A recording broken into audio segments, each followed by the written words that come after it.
गणेशाय नमः। ओम श्री सरस्वत्यै नमः।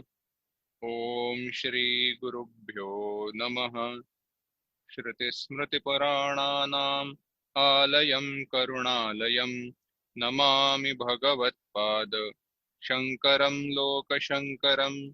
शङ्करं शङ्कराचार्यं केशवं बादरायणं सूत्रभाष्यकृतौ वन्दे भगवन्तौ पुनः पुनः। ईश्वरो गुरुरात्मेति मूर्तिभेदविभागिने व्योमवद्व्याप्तदेहाय दक्षिणामूर्तये नमः। योऽन्तः प्रविश्य मम वाचमिमां प्रसुप्तां सञ्जीवयत्यखिलशक्तिधरस्वधाम्ना अन्यांश हस्तचरणश्रवणत्वगादीन् प्राणान् नमो भगवते पुरुषाय तुभ्यम्। वंशी विभूषितकरान्नवनीरदाभात् पीताम्बरादरुणबिम्बफलाधरोष्ठात् पूर्णेन्दुसुन्दरमुखादरविन्दनेत्रात् कृष्णात् परं किमपि तत्त्वमहं न जाने।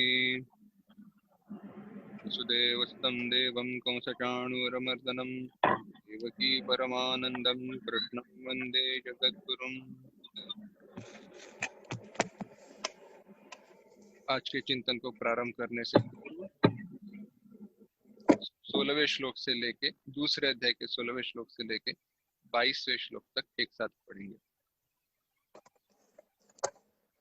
नासतो विद्यते भावः नाभावो विद्यते सतः उभयोरपि दृष्टोऽन्तः त्वनयोस्तत्त्वदर्शिभिः अविनाशि तु तद्विद्धि येन सर्वमिदं ततं विनाशमव्ययस्यास्य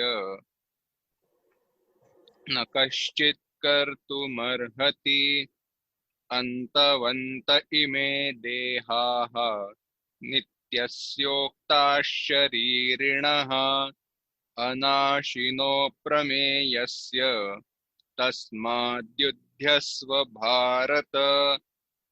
य एनं वेत्ति हन्तारम् यश्चैनं मन्यते हतम् उभौ तौ न विजानीतः नायं हन्ति न हन्यते न जायते म्रियते वा कदाचित् नायं भूत्वा भविता वा न भूयः अजो नित्यः शाश्वतोऽयं पुराणः न हन्यते हन्यमाने शरीरे वेदा विनाशिनं नित्यं य एनमजमव्ययम् कथं स पुरुषः पार्थ कं घातयति हन्तिकम् वासांसि जीर्णानि यथा विहाय नवानि गृह्णाति नरोपराणि तथा शरीराणि विहाय जीर्णानि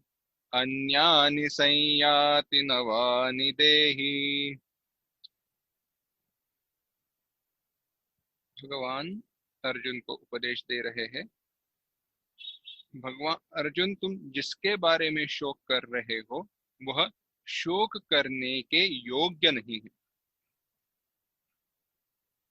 पहले प्रश्न ही गलत है, कैसे है यह समझाए। यह एक शिक्षा की पद्धति भी है। एक दृष्टि से विचार करें तो होता ऐसे है, जब भी मन में कोई प्रश्न आता है या कोई संकट रहता है, इस दृष्टि से विचार करो। अगर कोई आदमी जो भूखा है, जो प्यासा है, वह आपके पास आ जाए तो आपका पहला कर्तव्य क्या है?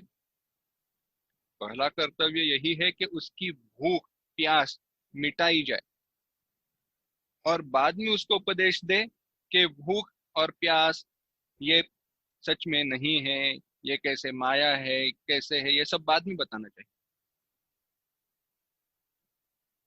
पर उसको उपदेश देने के पूर्व उसकी जो व्यावहारिक दुविधा है, जिसको वो अभी महसूस कर रहा है, उसको दूर करना चाहिए। पर यहाँ पे उपदेश देते वक्त भगवान ने उपदेश कैसे दिया है, देखिए। सबसे पहले भगवान ने कहा, अर्जुन, जिसका शोक नहीं करना चाहिए उस उनके लिए तुम शोक कर रहे हो।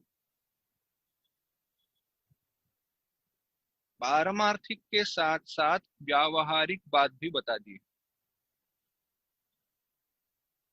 पहले तो यह बताया कि शोक करना उचित नहीं है, क्योंकि जिनके बारे में तुम शोक कर रहे हो, ये कौरव, ये पांडव, ये जो भी है, यह शोक करने के लायक नहीं, क्योंकि उनके कर्म ही वैसे है। पर ऐसे कहते कहते इसका भी निर्देश कर दिया कि जिनको जीव समझकर, जीव रूप से अज्ञानवश तुम शोक कर रहे हो, वह जीव नहीं, वो परब्रह्म है, और परब्रह्म शोक करने के लायक नहीं है। इसी का विचार करते करते भगवान ने बताया, अगर तुम जीव कहो तो ऐसा जीव तो अपने पुराने शरीर को त्याग कर नया शरीर धारण करता है, तो इसके लिए अगर किसी को कुछ नया मिल रहा है, हम पिछली बार देख रहे थे, तो शोक करना चाहिए, खुशी मनानी चाहिए। दूसरा विचार कर रहे थे, अगर तुम स्वरूप से देखो, वह आत्मा है, वह ब्रह्म है, ऐसे जानो, तो ना उसका कभी विनाश होता है, ना कभी उत्पत्ति है, ना लय है, तो भी शोक करना नहीं चाहिए। और यह मारा नहीं जा सकता, यह मारने वाला नहीं होता, इसलिए ना तुम मरने वाले हो, ना तुम मारने वाले हो, और वह सारे जो कौरव है, वो भी ना मरेंगे ना मारे जाएंगे। इस प्रकार से बात बताते बताते भगवान अब यह आत्मा, यह ब्रह्म, ये क्या है, उसका स्वरूप क्या है, इसके बारे में और चिंतन और व्याख्या करते हैं। इस विषय पे आगे बढ़ने से पूर्व एक दो बातें महत्वपूर्ण जो है वह ध्यान में रखना। जब भी हम शब्द पढ़ते हैं ना आत्मा, तो आत्मा इस शब्द का अर्थ ठीक ठीक समझना चाहिए। मैं कुछ वाक्य बताता हूं और उसके अर्थ समझने का प्रयास कीजिए। उनकी आत्मा चली गई, उनकी आत्मा अनंत में लीन हो गई।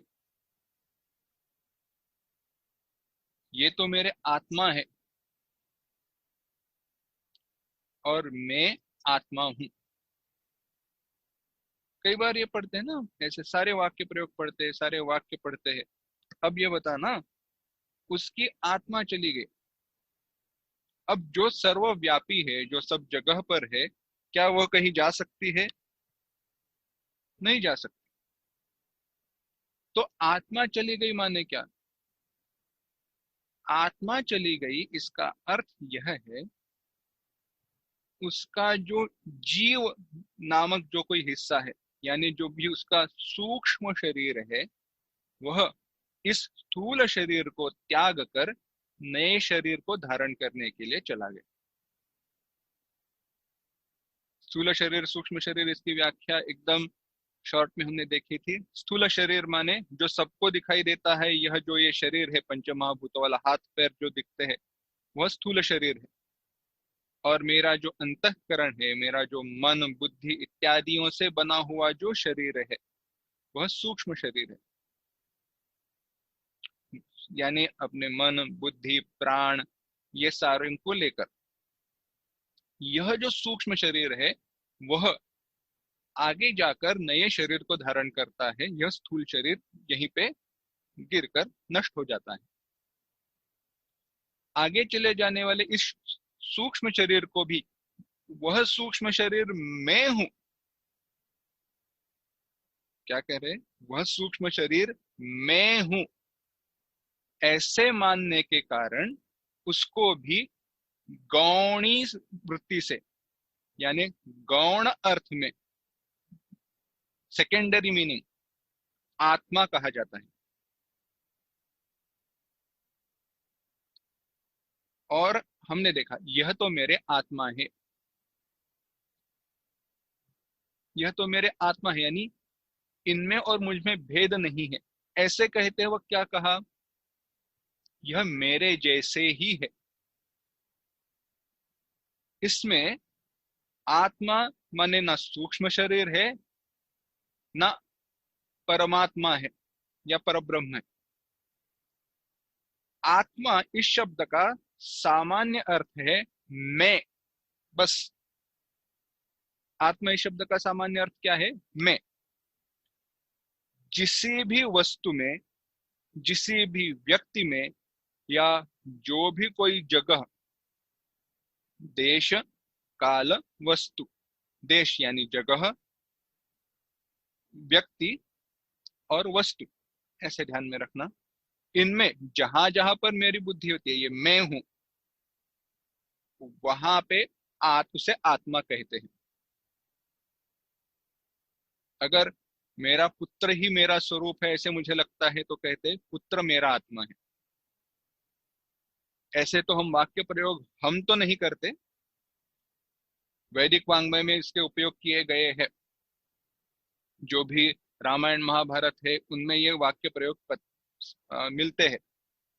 आजकल हम ऐसे कहते तो नहीं है, पर हमारा वर्तन ऐसे ही रहता है। तो आत्मा इस शब्द के जो अर्थ हमें पता है सामान्य, मैंने बताया, एक तो मैं, आत्मा माने अथवा केवल मैं, चाहे वो मेरा पुत्र हो, चाहे मेरा धन हो, कुछ भी हो।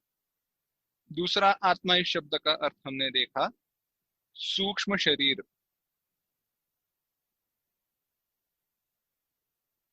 अब आत्मा इस शब्द का जो एक और अर्थ है, जो वेदांत को, या मैं ब्रह्म हूं, ब्रह्म आत्म ऐक्य, अहम ब्रह्मास्मि, ऐसे सारे वाक्यों में जो अपेक्षित है, वह आत्मा क्या है, उसका तो लक्षण कहा गया है, वह सच्चित आनंद स्वरूप है। या अभी जो भी हमने देखे वही सारे है। न जिसको मारा जा सकता है, न जो कभी नष्ट होता है, न जो कभी कहीं जाता है, न जो कभी कहीं से आता है, ऐसा जो कुछ भी है वह आत्मा है। 23वां श्लोक देखते हैं और इसके ऊपर चिंतन करते हैं। नैनं छिन्दन्ति शस्त्राणि,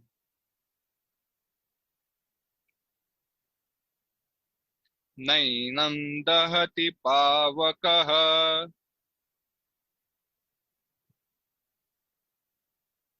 न चैनं क्लेदयन्त्यापः,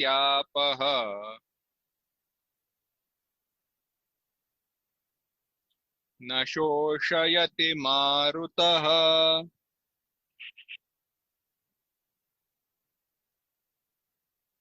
एक साथ, नैनं छिन्दन्ति शस्त्राणि, नैनं दहति पावकः, न चैनं क्लेदयन्त्यापः, न शोषयति मारुतः। भगवान कहते हैं, एनम शस्त्राणि न छिन्दन्ति, इसको शस्त्र मार नहीं सकते, काट नहीं सकते। शस्त्र से इसको काटा नहीं जा सकता।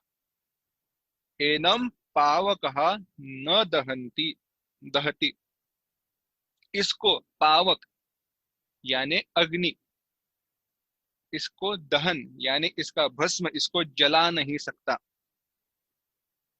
न चैनम क्लेदयन्त्यापः, एनम आपा, इसको पानी भिगा नहीं सकता। क्लेदयन्ति, इसका एक विशेष अर्थ यह है सड़ जाना, पानी के कारण, और सड़ जाने के कारण नष्ट हो जाना, ऐसे भी नहीं हो सकता। और न शोषयति मारुतः, पवन यानी हवा इसको सुखा नहीं सकती। शस्त्र इसको काट नहीं सकता, अग्नि इसको जला नहीं सकती, न चैनम क्लेदयन्त्यापः, इसको पानी भिगाकर नष्ट नहीं कर सकता, और वायु इसको सोख नहीं सकता। कैसे? एक एक एक एक स्टेप में बात बताइए। चिंतन करते हैं, और यह जो चिंतन है, यह आप ध्यान के लिए भी उपयोग कर सकते हो इस चिंतन का। आप बताओ, आप चिंतन करो, जब भी आप कहते हो मैं, तो जब भी आप कहते हो मैं, तो आप सोचिए आपके मन में कितनी सारी वस्तुएं आती है। अपने बारे में आप सोचिए, इस शरीर को लेकर अपना घर, अपने सगे संबंधी, अपना धन, अपनी सारी घर में हुई वस्तुएं, इन सब का विचार करने के बाद पहली अगर कोई स्टेप है, अगर पहला कोई पग है, तो यही है, इस शरीर को छोड़कर बाकी सारी जो वस्तुएं हैं उनको हटा दो। क्योंकि वो सारी वस्तुएं मैं हो नहीं सकते। क्यों नहीं हो सकते? क्योंकि वो वस्तुएं रहे या ना रहे, मैं होता ही हूं। घर मैंने नया खरीदा, घर बदला, कपड़े बदले, वस्तुएं बदली, सगे संबंधियों के रूप बदले, पर मैं नहीं बदला। मैं रह रहा हूं। तो इस शरीर तक हम आ गए। अब अगली बात, जब आप हम्म, इस शरीर में क्या क्या है? ये पंच महाभूतों से बना हुआ शरीर है। पंच महाभूत माने पृथ्वी, जल, अग्नि, वायु और आकाश। एक थोड़ा सूक्ष्म विचार, तत्व का जब हम चिंतन करते हैं ना, हम साइंटिफिक रीजनिंग अगर आपको चाहिए, विज्ञान ने क्या कहा? 108 है, 110, 118 मूल द्रव्य है, यानी एलिमेंट्स है। हमारे शास्त्रों ने उतना विचार किया नहीं। उन्होंने सोना, उनको सोना पता था, उनको लोहा पता था, उनको धातु पता थे, तांबा पता था, पर उन्होंने ऐसे विचार नहीं किया। उन्होंने क्या कहा? अगर वो मिट्टी से आया है तो वह पृथ्वी तत्व ही है, चाहे वो सोना हो या हीरा हो, वह पृथ्वी तत्व है। अगर उसमें द्रव रूपता है तो उसमें जलांश है, पानी का अंश है। अगर उसमें कोई रूप दिखाई दे रहा है, आकार दिखाई दे रहा है, या रूप माने रंग वगैरह ऐसा, तो वह अग्नि तत्व के कारण है। अगर उसमें कोई गति या स्पर्श है तो वह वायु तत्व के कारण है। और यह सारे अस्तित्व में है, वो जगह को व्याप्त करके रहते हैं, किसी जगह पर रहते हैं, क्योंकि उनमें आकाश तत्व है। बस इन पांच तत्वों में उन्होंने सारे जगत की वस्तुओं को विभाजित कर दिया है। इसके परे और कुछ दिखाई देता नहीं और अनुमान किया जा सकता नहीं। अब ये शरीर बना है इन पांच महाभूतों का। उल्टा आ रहे हम, क्रम देखना। पृथ्वी, जल, अग्नि, वायु और आकाश, ये पंच महाभूतों का ये शरीर बना है। पर क्या केवल ये शरीर ही मैं हूं? नहीं, क्योंकि सोचने वाला कोई तो है ना इस शरीर के अंदर। ये शरीर में हूं कहने वाला कौन है? कोई तो सोच रहा है, कोई तो समझ रहा है, कोई तो बोल रहा है, कोई तो सुन रहा है, सुनना सुना हुआ समझ रहा है। यह सुनने वाला, समझने वाला, बोलने वाला, पढ़ने वाला, लिखने वाला, ऐसा जो भी कोई है, वह हमारा अंतःकरण है, और वह सूक्ष्म शरीर है। यानी इस शरीर में मिला सूक्ष्म शरीर, एक है स्थूल शरीर। पर चाहे वो सूक्ष्म हो चाहे वो जड़ हो, प्रश्न यह है, क्या ये जड़ है या चेतन है? जड़ और चेतन। जड़ और चेतन कैसे समझे? आसान है। जो ऐसा जो ऐसी जो चीज अपने आप को भी जानती हो और दूसरे को भी जानती हो, अपने आप को जानती हो और दूसरे को भी जानती हो, वह वस्तु चेतन है। जो अपने आप को जानती है और दूसरे को भी जानती है, वह वस्तु चेतन है। अब बताओ, क्या ये जो स्थूल शरीर है, ये हाथ पैर, क्या ये चेतन है? नहीं हो सकते। नहीं तो सोया हुआ आदमी यहाँ वहां घूमता दिखाई देता, मृत शरीर भी घूमता हुआ दिखाई देता। जब शरीर मृत हो जाता है तो उसमें से चैतन्य चला जाता है। यानी ये जो शरीर है वह जड़ है। अब आगे चलते हैं। हमने शरीर से अतिरिक्त सारे वस्तुओं को निकाल दिया है। अब इस स्थूल शरीर को भी निकाल दिया, बचा क्या? हमारा मन बुद्धि इत्यादि सब, और कोई चैतन्य नामक वस्तु। अब आते हैं स्वप्न तक। जागे रहते हुए हम इस स्थूल शरीर को भी जानते हैं, हमारे अंतःकरण को भी जानते हैं। अब आप जब सो जाते हो और सपना देखते हो, सपने में आप हाथी बन जाते हो, परी बन जाते हो, राक्षस बन जाते हो, कई प्रकार के सपने सपने रहते हैं। आप हो मुंबई में पर चले जाते हो अमेरिका, क्या स्थूल शरीर वहां चला गया? नहीं, हमारा शरीर तो वहां चला नहीं गया, तो हम मन ही मन वहां चले गए। अब मन ही मन वहां चले गए, बात सही है। पर जब ऐसे नींद में हम सो जाते हैं कि जहां कोई सपना भी नहीं होता,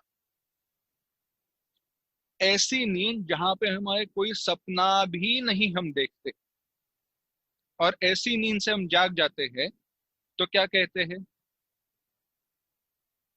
बहुत अच्छी नींद आई, मुझे कुछ पता ही नहीं चला, वक्त कितना गया पता ही नहीं चला।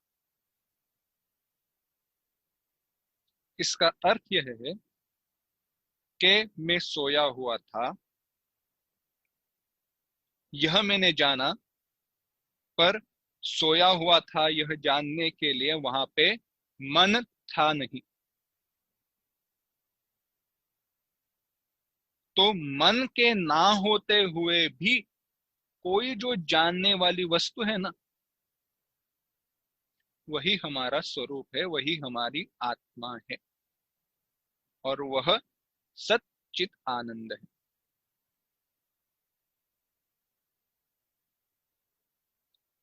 जो बाह्य विषयों के, शरीर से अतिरिक्त वस्तुओं के अतिरिक्त है, जो इस शरीर से भी भिन्न है, जो हमारे मन और अंतःकरण से भी भिन्न है, और इन सबके अभाव में, इन सबके ना होते हुए भी जो होती है, वही आत्मा है, जो सच्चित आनंद स्वरूप है। यह सच्चित आनंद क्या है, बाद में आएगा। अब इसको कैसे जाने? तो भगवान कहते हैं, नैनम छिंदंती शस्त्राणि। शस्त्र किसको काट सकता है? शस्त्र कोई स्थूल वस्तु को ही काट सकता है, पर आत्मा को काटा नहीं जा सकता। एक आत्मा की तो छोड़ दो, ये जो आकाश है ना,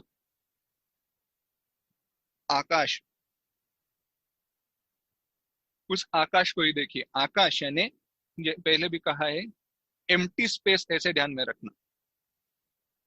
और आकाश केवल ऊपर नहीं है, आपके सामने वाली वस्तु और आप, इनके बीच में जो जगह है वह भी आकाश ही है।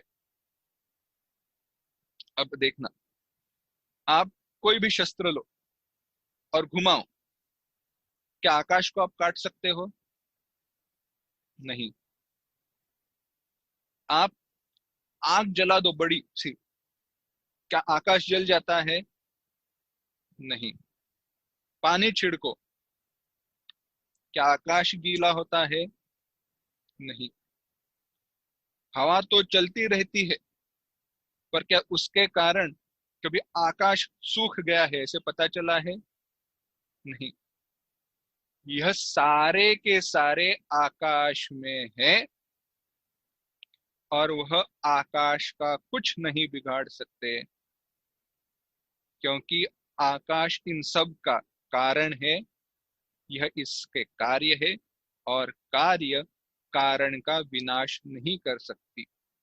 अगर ऐसी बात है तो इस सारे जगत का जो कारण है, जो ब्रह्म है और या जो आत्मा है, उसे नष्ट नहीं किया जा सकता। इसी को भगवान अब डायरेक्टली, पहले तो बताया इसको क्या क्या नहीं कर सकते, और अभी उसको स्पष्ट रीति से भगवान बताते हैं। 24वां श्लोक। अच्छेद्योऽयमदाह्योऽयम् अक्लेद्यो शोष्य एव च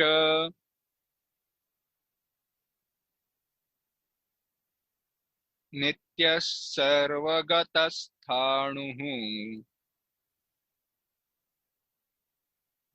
अचलोऽयं सनातनः।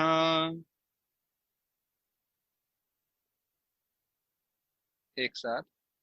अच्छेद्योऽयमदाह्योऽयम् अक्लेद्यो शोष्य एव च नित्यः सर्वगतस्थाणुः अचलोऽयं सनातनः। भगवान कहते हैं अच्छेद्यः अयम्, जो पहले श्लोक में कहा है उसकी पुनरुक्ति है, और आगे बताएंगे। यह अच्छेद्य है, इसको काटा नहीं जा सकता। अदाह्यः, इसको जलाया नहीं जा सकता। अक्लेद्यः, इसको भिगा कर सड़ाया नहीं जा सकता। अशोष्यः, इसको सुखाया नहीं जा सकता। अब और पर कहते हैं यह कैसा है? यह नित्य है, यह सर्वगत है, यह स्थाणु यानी स्थिर है, यह अचल है यानी कहीं जाता नहीं है, जगह को छोड़ता नहीं है, और अयम सनातनः, यह सनातन है। तो कोई कहेगा अरे भगवान, ये फिर से क्यों बता रहे हो? भगवान कहते हैं बेटा इसीलिए बता रहा हूं क्योंकि तुमने ही तो अभी कहा जिसको काटा नहीं जा सकता, जिसको भिगाया नहीं जा सकता, जिसको जलाया नहीं जा सकता, जिसको सुखाया नहीं जा सकता, ऐसा आकाश भी तो होता है ना। तो तुम सोचोगे यह आकाश ही आत्मा है, तो यह आकाश जो है यह आत्मा नहीं है, यह हमारा स्वरूप नहीं है।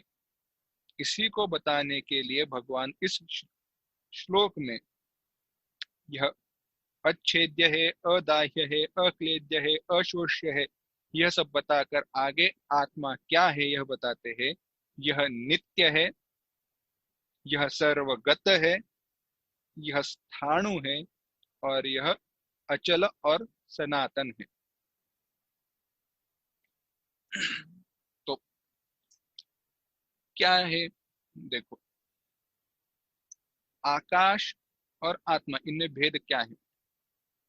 एक तो कहा नित्य है। नित्य इस शब्द का अर्थ हमने देखा था, जो तीनों कालों में रहता है उसे नित्य कहा गया। अब उत्पत्ति के पूर्व और प्रलय के बाद आकाश नहीं रहता, इसीलिए आकाश विकारी नित्य है। बाकी सारे भूत सृष्टि के दृष्टि से, बाकी सारी वस्तुओं के दृष्टि से आकाश अधिक नित्य है, पर अंत में उसका विनाश निश्चित है। आत्मा का विनाश ऐसे नहीं होता। सर्वगत आकाश भी व्यापक है, आकाश सब जगह पर है, पर आकाश केवल अपनी कार्यों में, आकाश के जो भी कार्य है उनमें ही व्याप्त है। आकाश का जो कारण आत्मा है उनमें आकाश व्याप्त नहीं है। स्थाणु और अचलः। स्थाणु माने स्थिर, जिसमें कोई कंपन न हो, जिसमें कोई कंप न हो। कोई वस्तु ऐसे रहती है, एक ही जगह पर रहती है, पर उसी जगह पर उनके अंदर कोई ना कोई कंप यानी हिलना चालू रहता है, अंदर ही अंदर। ऐसे कोई कंपन, ऐसे कोई हिलना आत्मा में नहीं है, एक ही जगह पर रहते हुए। और तो और यह अपनी जगह को भी छोड़ता नहीं। बात तो सही है ना? अपनी जगह को छोड़कर दूसरी जगह पर जाने के लिए उससे भिन्न कोई तो होना चाहिए, और अगर अपने से भिन्न कोई वस्तु है ही नहीं तो कहाँ जाए और जाए कौन? और कहा यह सनातन है, यह सनातन है यानी नित्य है। चिंतन हमने किया था, सन आतनोति इति सनातन। सन यानी जो पूर्व से है, जो पहले से है, और इतना ही नहीं, जो आगे भी रहेगा। न जिसका कोई कार्य है, न जिसका कोई कारण है, और जो नित्य होता है उसे सनातन कहते हैं। पर फिर भी ये आत्मा क्या है, ये ब्रह्म क्या है, कुछ समझ में नहीं आ रहा। मैं एक आपको आसान बात बता देता हूँ। भगवान का यह उपदेश है, यह तत्व की दृष्टि से है, बात सही है। अगर यह क्या चीज है, अगर इसको आपको समझना है तो बस ऐसे समझिए, आप कोई भी एक वस्तु का जो आपके एकदम नजदीक हो, समझो गुलाब का फूल, या समझो ये घड़ी, या आपके सामने हुआ मोबाइल, इसका एकाग्रता से चिंतन करना है बस। ऐसी का एकाग्रता से कि उसके अलावा दूसरा कोई भी विचार मन में आना नहीं चाहिए। ऐसे करते करते एक क्षण में आपको ऐसे करना है कि उस वस्तु को छोड़कर दूरवर्ती प्रकाशमान जैसे सूर्य, उसका चिंतन करना शुरू करो।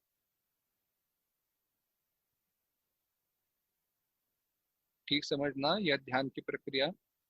ऐसी कोई वस्तु जो सामने हो, जो स्वप्रकाश नहीं हो, ऐसी कोई वस्तु का आप चिंतन करो।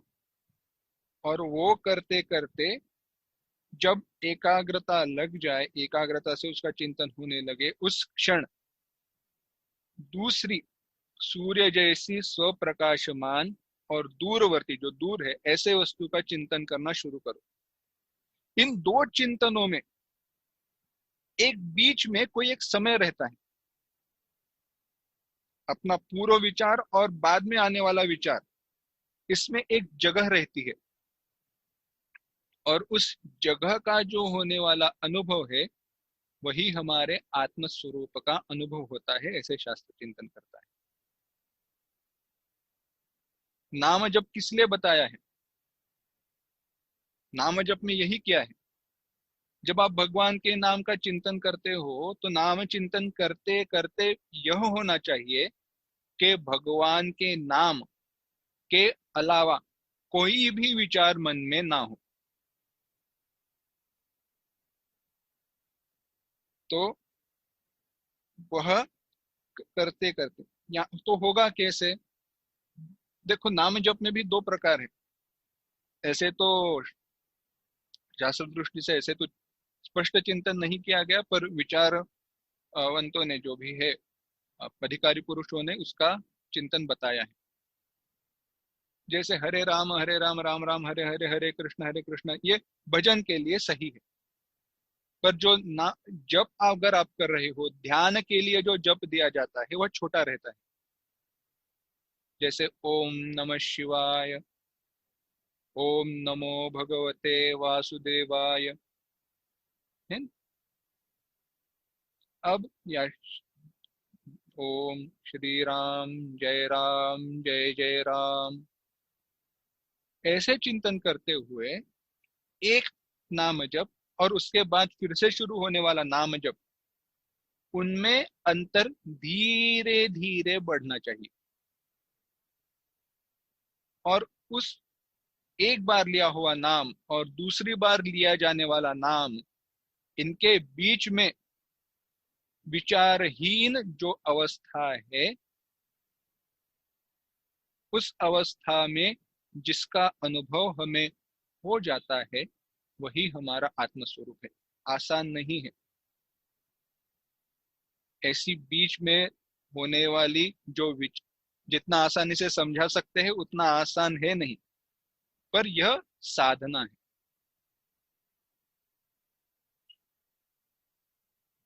और इसको आप समझ सकते हो, देख सकते हो, जान सकते हो,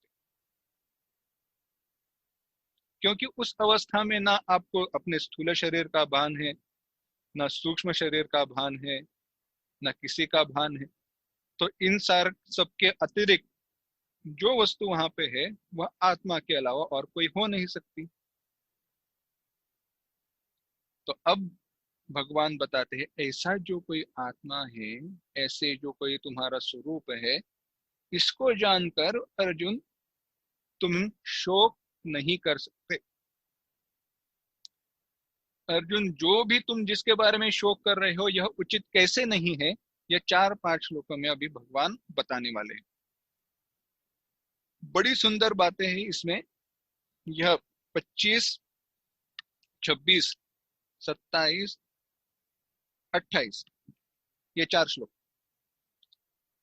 यह अपने जीवन में उतारने का प्रयास कीजिए। आपको दुख का कभी भी स्पर्श नहीं हो सकता।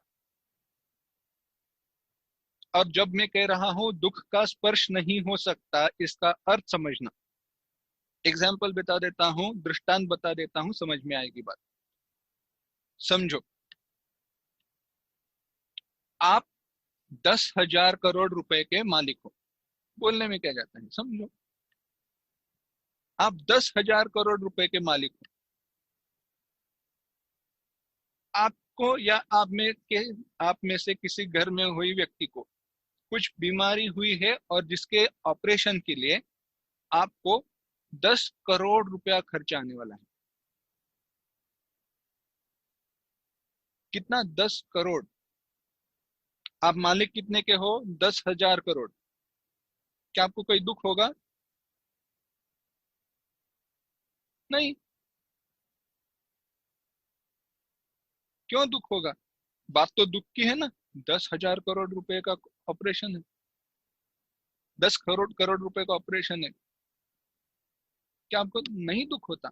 क्यों? क्योंकि हम 10,000 करोड़ रुपए के मालिक है। इसका जो आनंद है, इसकी जो खुशी है, उसके सामने यह दुख हमें दर्द नहीं देता। इसी प्रकार से यह दुख का कारण होने पर भी, चाहे हमारे जीवन में कितने भी गहरे दुख का कारण हो, यह ज्ञान के कारण मन में जो समाधान है, वह उस दुख को महसूस होने नहीं देता। मैं ऐसे नहीं कहूंगा कि दुख का प्रसंग आपके जीवन में आएगा ही नहीं, कोई दर्द आपको होगा ही नहीं। घटनाएं घटेंगी, प्रारब्ध आपको भुगतना पड़ेगा, पर उसका जो मन पे होने वाला जो परिणाम है, वह नहीं होगा। हम कहते हैं ना, कि भगवान हमारे दुख दूर करते हैं, भगवान हमारी कठिनाइयां दूर करते हैं। बाद में भगवान कहेंगे ना मैं किसके पाप लेता हूं ना पुण्य लेता हूं, पर होता ऐसे है मेरे चिंतन करने के कारण इन दुखों को झेलने का सामर्थ्य उसमें आ जाता है। बस साधना, भगवान की प्रार्थना, भक्ति, यह हमें क्या देता है? यह ज्ञान इन सब दुखों को झेलने की क्षमता हमें दे देता है। 25वां श्लोक देखना। अव्यक्तोऽयमचिन्त्योऽयम् अविकार्योऽयमुच्यते तस्मादेवं विदित्वैनं नानुशोचितुमर्हसि। एक साथ। अव्यक्तोऽयमचिन्त्योऽयम् अविकार्योऽयमुच्यते तस्मादेवं विदित्वैनं नानुशोचितुमर्हसि। भगवान कहते हैं अर्जुन, यह अव्यक्त है। यह आत्मा कैसा है? अव्यक्त है, अचिंत्य है, अविकार्य है। इसीलिए इसको जानने पर, ऐसे जानकर, एवं विदित्वा, ऐसे जानकर, नानुशोचितुमर्हसि, तुम शोक करने के योग्य नहीं हो, तुम शोक नहीं कर सकते। आत्मा क्या है? अव्यक्त है। व्यक्त इसका अर्थ है जिसको इंद्रियों के द्वारा जाना जाता है उसे व्यक्त कहा जाता है। जिसे नाक से सूंघा जा सकता है, जीवा से, जीभ से चखा जा सकता है, आंखों से देखा जा सकता है, त्वचा से स्पर्श किया जा सकता है, कानों से सुना जा सकता है, उस सब को व्यक्त कहा गया। उसके परे जो भी है वह अव्यक्त है। आत्मा अव्यक्त है, अचिंत्य है। अगर ये ऐसा ऐसा है इसका आप चिंतन करो, ऐसा चिंतन करो, हो नहीं सकता। यानी ये घड़ी है, ऐसे इसका उसका आप चिंतन नहीं कर सकते, पर उसके अस्तित्व का अनुभव आपको होते रहता है। यह अविकारी है, इसमें कभी भी विकार नहीं होता। अगर ऐसी बात है तो अर्जुन तुम यह बताओ, अगर आत्म स्वरूप ऐसा है तो तुम शोक किसका कर रहे हो? तुम शोक नहीं कर सकते क्योंकि स्वरूप से तुम आत्मा हो, अविकारी हो, अचिंत्य हो। पर भगवान, बात सही है, पर यह तो सारी पारमार्थिक बात है। आप मुझे बताओ, ये जीव रूप से जो भी ये सारे मेरे सामने कौरव है वह तो मरेंगे ना? उनका तो विनाश होने वाला है, उनके शरीरों का विनाश होने वाला है। तो भगवान कहते हैं अर्जुन तुम कह रहे हो बात सही है, तो अब ये बताओ, तुमने इतना तो माना कि इस शरीर को छोड़कर वह नया शरीर धारण करेंगे, और किसी अन्य शरीर को छोड़कर इन्होंने नया शरीर धारण किया है, बात सही है ना? हाँ भगवान, बात सही है। तो अब सुनो, भगवान 26वें श्लोक में कहते हैं, अथ चैनम नित्य जातम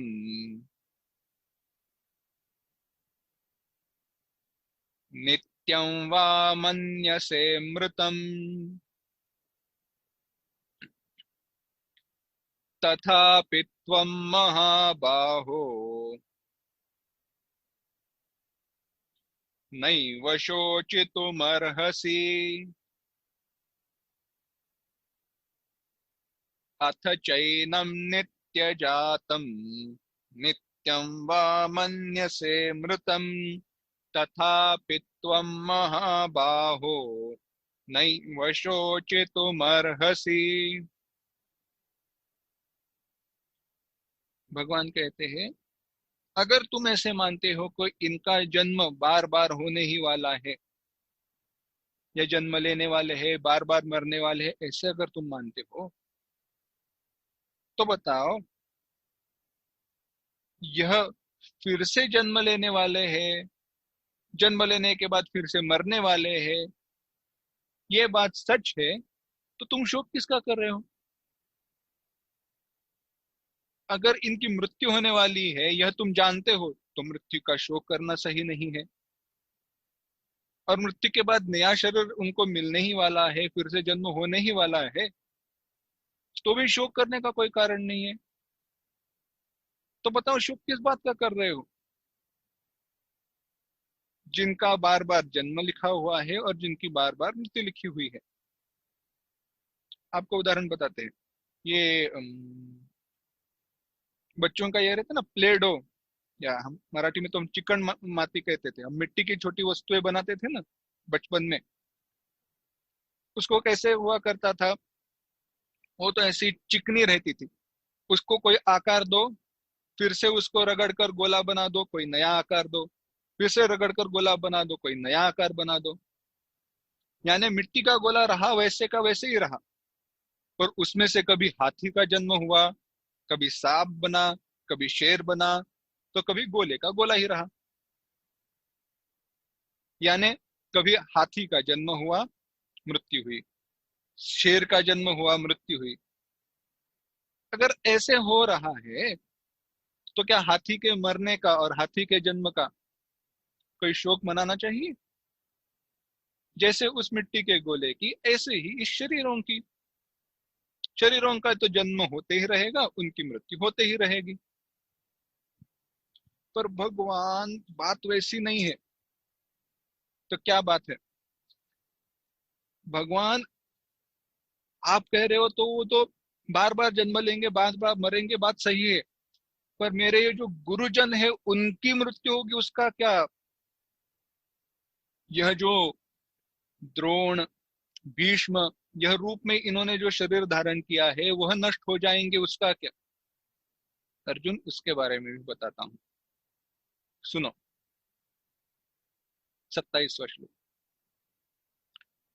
जातस्य हि ध्रुवो मृत्युः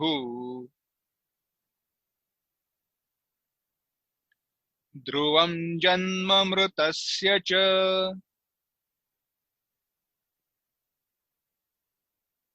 तस्मादपरिहार्येऽर्थे न त्वं शोचितुमर्हसि।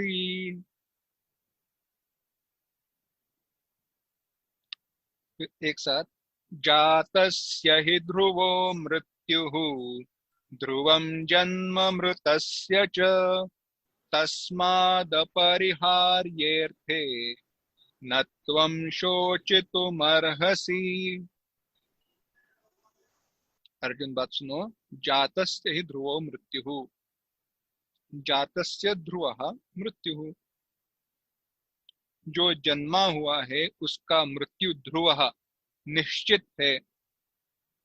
और ध्रुवम जन्म मृतस्य च, और जो मरा हुआ है इसका अगला जन्म निश्चित है। तस्मात अपरिहार्य थे, इसीलिए जो अपरिहार्य है, जो अवश्यम भावी है, जो होने ही वाली है वह चीज, उसके बारे में न तुम शोचितुम अर्हसि, तुम शोक का, तुम्हारा शोक उचित नहीं है। जैसे उदाहरण हमने देखे थे, छोटे बच्चे को आपने गुब्बारा लेकर दिया। अब गुब्बारा है वह फूटने वाला ही है, फट जाने ही वाला है, यह अगर आप जानते हो तो उसके फटने के बाद क्या आप शोक करते हो? नहीं, क्योंकि आपने यह माना है यह फूटने ही वाला है।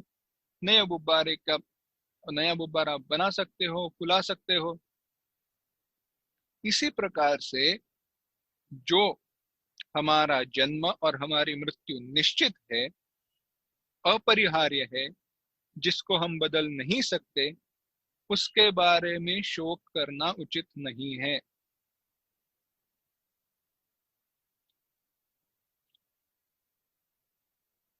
अब 25, 26, 27 एक साथ इनका चिंतन करते हैं।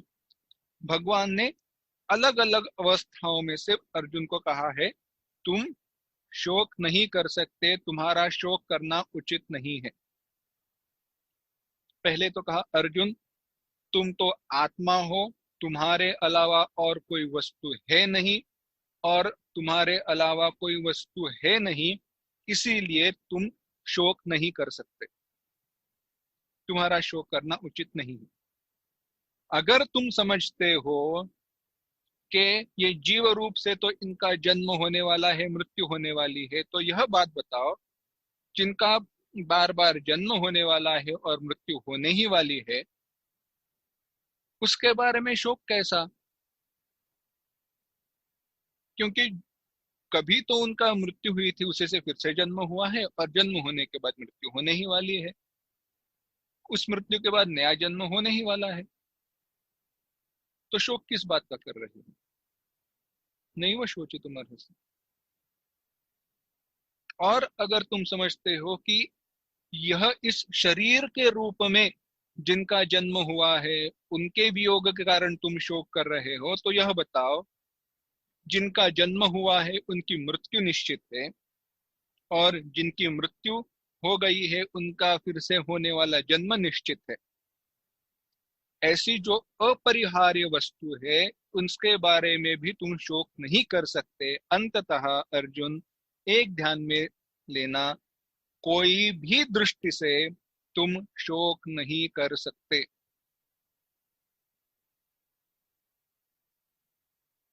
अगर जीवन में आने वाले दुख अपरिहार्य है, तो उसके बारे में शोक करना उचित नहीं है, क्योंकि वो अपरिहार्य है। जिन सुखों को टाला जा सकता है उनको टालने का प्रयास करो, ना टल जाए तो भी दुख करने की कोई आवश्यकता नहीं है, क्योंकि अंततो गत्वा जो दुखी हो रहा है वह मैं नहीं हूं। मैं दुखी होने वाला व्यक्ति मैं नहीं हूं। कैसे? अगर आप पूछो तो बताते हैं। आप बताओ। अपना, हाँ, सोने में, सोने में थोड़ा तांबा या ऐसी कोई वस्तु को मिला जाता है जिसके कारण उसको आकार दिया जा सके। एकदम शुद्ध सोना रहता है, उसके गहने अच्छे से बनते नहीं, उसमें थोड़ा कोई दूसरा धातु मिलाना चाहिए, आवश्यक है। अब बताओ, वो जो दूसरा धातु है, क्या वह सोने का हिस्सा है या आगंतुक है, बाहर से आया हुआ है? ऑफ कोर्स बाहर से आया हुआ है। इसी प्रकार से, और जब आप उस सोने की नई वस्तु बनाना चाहते हो, तो उस धातु को, उस रस को सोने से अलग करना चाहते हो, यानी जो सोने का हिस्सा है नहीं, उसको आप दूर करना चाहते हो। जो अपना स्वरूप है नहीं, उसको ही आप इसी प्रकार से दूर करना चाहते हो। जो आगंतुक है, जिसको प्राप्त किया गया है, जिसको बाहर से लिया गया है, उसी को आप दूर करने का प्रयास करते हो। अब बताओ, इस जीवन में आप अपने आप से सुख को दूर करना चाहते हो या दुख को दूर करना चाहते हो? ऑफ कोर्स दुख को दूर करना चाहते हो। इसी इसका अर्थ यही हुआ, दुख आपने बाहर से लिए हुए है, वह आपके है नहीं। सिंपल लॉजिक है। बहुत एक शास्त्र में बहुत सुंदर सा दृष्टांत दिया गया है। अगर आपको पता ही नहीं है कि आपके किसी सगे संबंधी की मृत्यु हुई है, या आपके परिवार वाले किसी व्यक्ति की मृत्यु हुई है, आपको पता ही नहीं है, क्या आपको दुख है? नहीं। उसके उल्टा, उन मृत्यु हुई नहीं है पर किसी ने आपको बताया उनकी मृत्यु हुई है, गलत फहमी के कारण हो, कुछ भी हो, आपको अब दुख है। एक दृष्टांत में ऐसे हुआ है, मृत्यु हुई नहीं है फिर भी दुख है, और एक दृष्टांत में हमने देखा मृत्यु हुई है फिर भी दुख नहीं है। तो दुख का कारण क्या है, कहाँ पे है? दुख का कारण हम में ही है बस।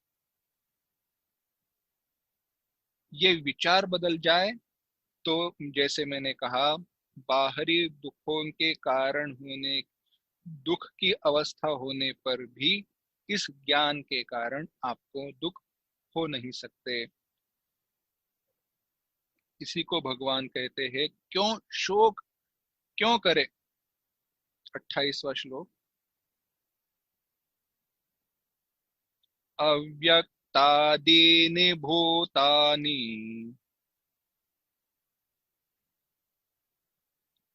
व्यक्तमध्यानि भारत अव्यक्तनिधनान्येव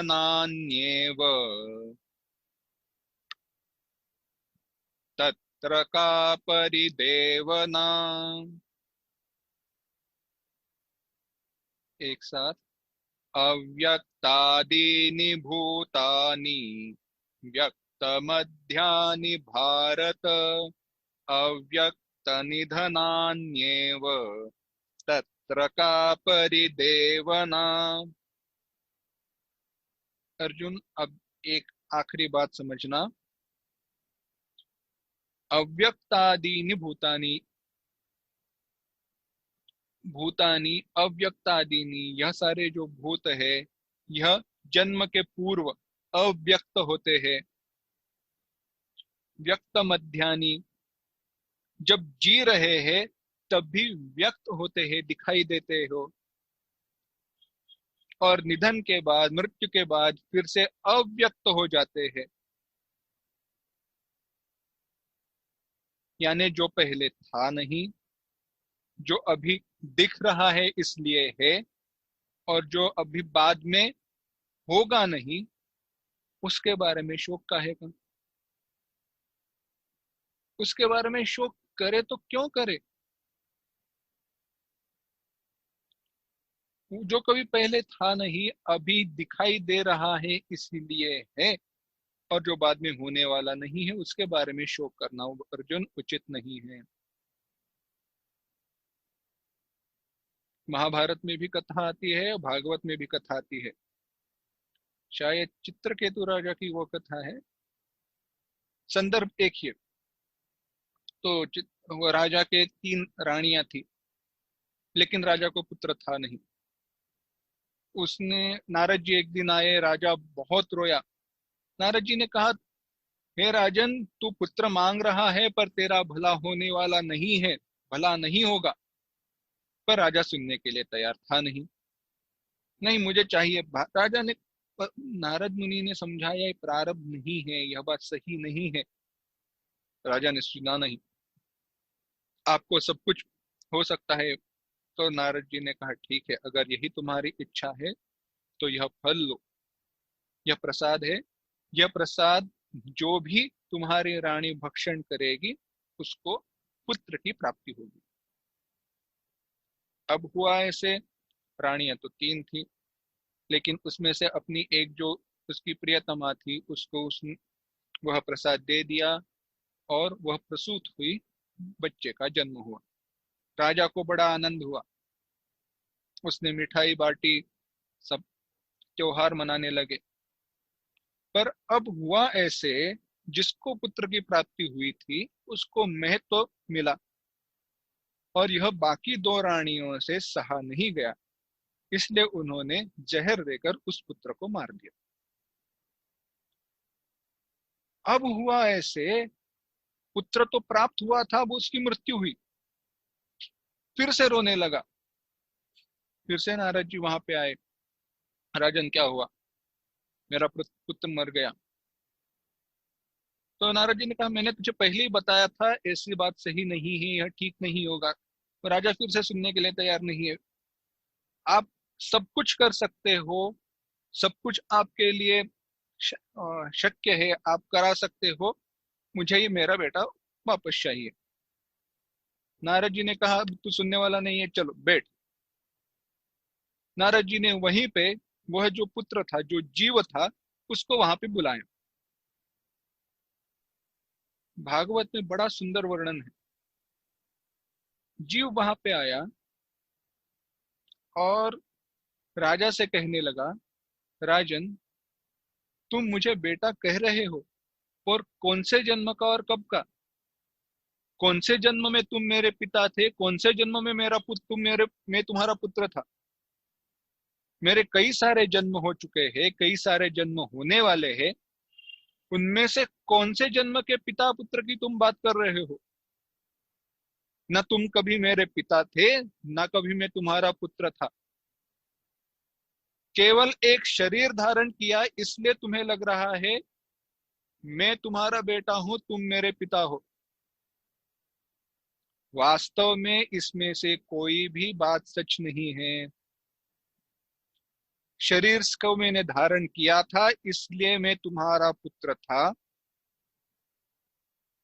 वास्तव में ना मैं किसी का पुत्र था, ना किसी का पिता हूं। कितनी बड़ी बात है। इसी बात का रामायण में वर्णन आया है। यथा काष्ठम च समय याता महोदधौ। बड़े से समंदर में दो लकड़ियां पास में आती है और उन लहरों के कारण एक दूसरे से चिपक जाती है।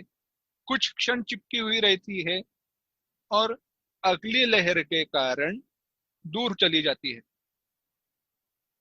इसी प्रकार से इस जन्म मृत्यु के सागर में किसी एक जन्म नामक लहर के कारण हमारा, हमारे सारे परिवार वालों से, सारे जगत से कहीं एक संबंध आया है, वो छूट जाने वाला है। तो इसके बारे में शोक क्यों करे? कोई कारण है नहीं। शोक का ना कोई हेतु है, ना कोई कारण है। जब आप यह दृढ़ता से जानोगे, तो मैं विश्वास के साथ कह सकता हूं, दुनिया का कोई भी दुख आपको स्पर्श नहीं कर सकता। इतना ही नहीं, शास्त्र तो आगे कहता है, शायद हमने पिछली बार इसका दृष्टांत देखा था, ये उदाहरण देखा था। आकाश में जो सूर्य है, आकाश में सबको ऊष्मा देने वाला, तपाने वाला जो सूर्य है, चाहे वो भी चंद्रमा की तरह शीतल हो जाए, शीतलता देने वाली चंद्रमा सूर्य की तरह सबको जलाने लगे, ऊपर जाने वाली अग्नि की जो जिह्वाएं है, अग्नि है, वह नीचे की तरफ जाने लगे, जो ज्योत रहती है अग्नि की ऊपर जाती है ना, वह नीचे की तरफ जाने लगे। ऐसे होने पर भी ना आपको कभी आश्चर्य होगा, ना आपके मन में कभी ना सुख होगा, ना दुख होगा। यह इस ज्ञान का महिमा है। पर बात ऐसी है, यह जो ज्ञान है, यह ना सुनने वाला उपलब्ध है, ना सुनाने वाला उपलब्ध है। ना सुनने वाला सुनाने वाला मिल जाए, पर सुनने वाला समझ नहीं पाता, सुनाने वाला समझा नहीं पाता। तो समझा, समझे ऐसा सुनाने वाला, जिसको समझे ऐसा सुनने वाला, एक साथ मिलना बहुत मुश्किल है। भगवान कहते हैं, 29वां श्लोक, आश्चर्यवत् पश्यति कश्चिद, आश्चर्यवत् पश्यति कश्चिदेनम्, आश्चर्यवद् वदति तथैव चान्यः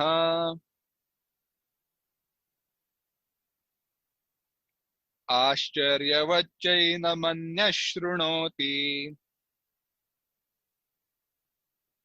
श्रुत्वाप्येनं वेद न चैव कश्चित्। एक साथ। आश्चर्यवत् पश्यति कश्चिदेनम् आश्चर्यवद् वदति तथैव चान्यः आश्चर्यवच्चैनमन्यः शृणोति श्रुत्वाप्येनं वेद न चैव कश्चित्। भगवान कहते हैं आश्चर्यवत् पश्यति कश्चिदेनम एनम कश्चित, इसको कोई तो आश्चर्यवत् पश्यति, आश्चर्य की तरह देखता है, अचरज से अचरज की तरह देखता है। या दूसरे अर्थ से, इसको देखने वाला अगर कोई हो तो आश्चर्य है। आश्चर्यवत वदति, आश्चर्य की तरह ही इसका कोई वर्णन करता है या इसका वर्णन करने वाला ही आश्चर्य है।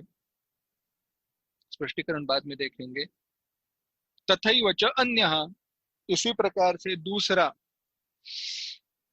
आश्चर्यवत अन्यः शृणोति, इसको आश्चर्य की तरह ही दूसरा कोई सुनता है। और श्रुत्वाप्येनं वेद न चैव कश्चित्, और श्रुत्वा अपि, सुनने के बाद भी, एनम न वेद, इसको जानता नहीं है, कोई तो जानता है। सरल अर्थ यही है।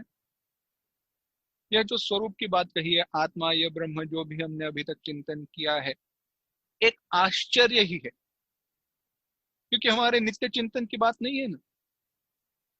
तो ऐसे आश्चर्य के रूप में ही कोई इसको पश्यति, देखता है, उसी प्रकार से वर्णन करके दूसरे को बताता है, उसी प्रकार से दूसरा सुनता है, और ऐसे होने पर भी जान नहीं पाता, जानने वाला कोई तो रहता है।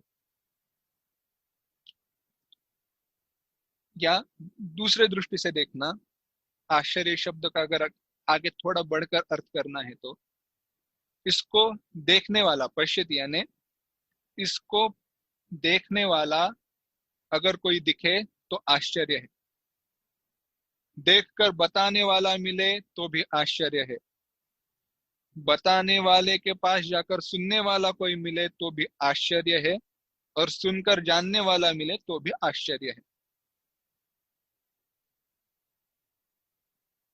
क्योंकि कहा है, आगे बाद में भगवान कहेंगे, मनुष्याणाम सहस्रेषु कश्चिद यतति सिद्धये यततामपि सिद्धानाम कश्चिन माम वेत्ति तत्वतः। हजारों मनुष्यों में, सहस्रेषु मनुष्याणाम, हजारों यानी लाखों करोड़ों लोगों में, कश्चित यतति सिद्धये, मेरे प्राप्ति के लिए कोई तो प्रयत्न करता है, और उनमें भी, मेरे प्राप्ति का प्रयत्न करने वालों में भी, यतताम अपि सिद्धानाम माम तत्वतः कश्चित वेत्ति, कोई तो मुझे तत्वतः जानता है। ऐसी बात है। उदाहरण ही यही देखिए ना, लोक संख्या क्या है इस दुनिया की। अगर इतने लोगों में शास्त्र को पढ़ने वाले, सुनने वाले कितने रहते हैं, ऐसे तुलना करें तो भगवान ने कहा बात सच ही है। इसीलिए अगर शास्त्र सत्संग का हमें अवसर मिल रहा है तो इससे बड़ी कोई भी भगवान की कृपा हो नहीं सकती। यह भगवान की सबसे बड़ी कृपा है। सुनने का अवसर मिले, भगवान की कृपा है, सुनाने का अवसर मिले, भगवान की कृपा है, और इससे बढ़कर ये अनुभव करने का अवसर मिले तो ऐसी कोई उससे बढ़कर कृपा हो नहीं सकती। हमें तीनों कैटेगरी में, तीनों प्रकार में रहना है। न केवल सुनना है, न केवल सुनाना है, न केवल अनुभव करना है। चलो वो बात तो अलग है। भगवान का कहने की बात समझो। क्यों भगवान ऐसे कहते हैं? क्योंकि अगर सुनना है तो शास्त्र, यानी अगर ये वेदांत श्रवण करना है, ये सत्संग होना हो, तो हमारे पुण्य होना चाहिए हमारे पास। हमारे पास अगर पुण्य हो तो ही सत्संग हो सकता है। आगे चलकर इस सत्संग में सुनने के बाद वह समझने के लिए और उसके अनुभव के लिए हमारे मन का अधिकार होना चाहिए। हमारे पास उतना वैराग्य, उतना धीर, शम, दम, या अष्टांग योग की दृष्टि से देखा जाए तो यम नियम आदि साधन होने ही चाहिए। उसके अलावा, उसके सिवा कुछ भी नहीं हो सकता। हाँ, पता है, सब कुछ पता है। क्या? अव्यक्तोयम चिंत्योयम, यह अव्यक्त है, अनित्य है, सब कुछ है। मरने वाला फिर से जन्म लेने वाला है, जन्म लेने वाला मरने वाला है। जिसका जन्म है उसकी मृत्यु निश्चित है, जिसका मृत्यु, पूरा का पूरा हम बोल सकते हैं। पर परिवार वाले की मृत्यु हो जाए तो ऐसे रोते हैं जैसे दुनिया का अंत होने वाला है। इस ज्ञान को जीने का जो एक धैर्य है, जो सामर्थ्य है, वह अत्यंत आवश्यक है। यही बल भगवान की कृपा से ही हमें केवल मिल सकता है। इसीलिए नित्य शास्त्र का चिंतन श्रवण और भगवान की प्रार्थना इसीलिए कही गई, भगवान इस शास्त्र के अनुसार जीने का सामर्थ्य मुझे मिले। ये प्रार्थना भगवान से हम भी करेंगे और आज के लिए यहीं पे रुकेंगे।